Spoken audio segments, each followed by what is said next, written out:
بسم الله الرحمن الرحيم. اللهم صل وسلم وبارك على سيدنا محمد وعلى آله وصحبه أجمعين، صلاة وتسليما إلى يوم الدين. حبايبي، إن شاء الله هنعمل حاجة حلوة النهاردة.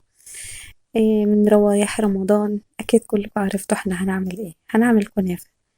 كان عندي كده نص كيلو كنافة، ومش فاكرة جايبة امتى بصراحة. عايزين ناكل حاجة حلوة، قلنا نعمل. هنعمل بقى الكنافة ديت، وهي بسيطة جدا وسهلة وتقدر أي بنوتة تعملها. تمام. يلا بينا بقى على المقادير والطريقة.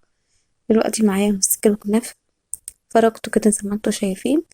هو طبعا طالع متلج، ففركته فكان سهل ان هو يفرفت كده مع بعض، ميبقاش ماسك ولا حاجة. هنعمل السيرب. معايا كوبايتين من السكر، وهحط عليهم كوبايتين من المية. تمام. وكمان معلقة من عسل الجلوكوز.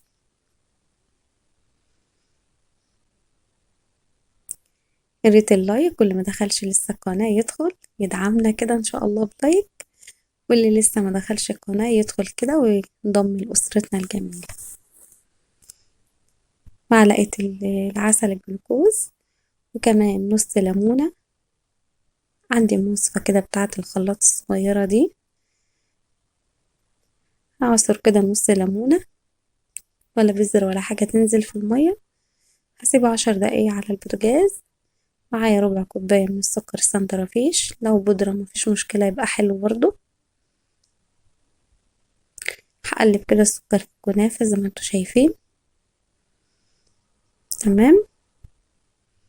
هجيب بقى الصينية بتاعتي. انا عندي بقى في البيت هنا بيحب الكنافة ما تكونش السمك بتاعها كبير، فانت تقدري تعملي في صينية اقل من دي.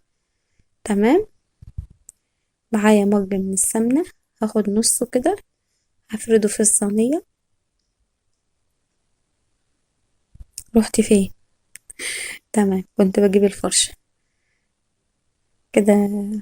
فردتها في الصينية، وهاجي بقى اخد نص كنافة، ارشه كده في الصينية، واعمل الطبقة الاولانية. زي ما اتفقنا في الاول، انا عاملة الكنافة ديت ايه السمك بتاعها، يعني مش مليان، خفيف خالص. تمام. اعملي انت في الصينية اقل من دي في الحجم. هبتدي بقى ابطط كده بايدي عشان اظبط الايه الكنافة كده، يبقى الايه الطبقة بتاعتي مظبوطة، السمك كل واحد. مش تاخد وقت خالص في الطياب او في السوا. كل لغة بقى وكل واحد ليه لغة يعني. تمام. سويتها كده زي ما انتوا شايفين. طبعا مش اشتريتش اي حاجة من بره، عندي المكسرات في البيت. المكسرات بتاعتنا حاجة بسيطة خالص من روايح رمضان: زبيب وجوز الهند. حابة بقى تحطي سوداني، حابة تحطي بندق، حابة تحطي عين جمل، اي حاجة عندك، حابة تعمليها بالكريمة. احنا كان المتوفر عندنا دوت وعملناه. انا القناة بتاعتي يعني كل حاجة فيها بسيطة جدا جدا.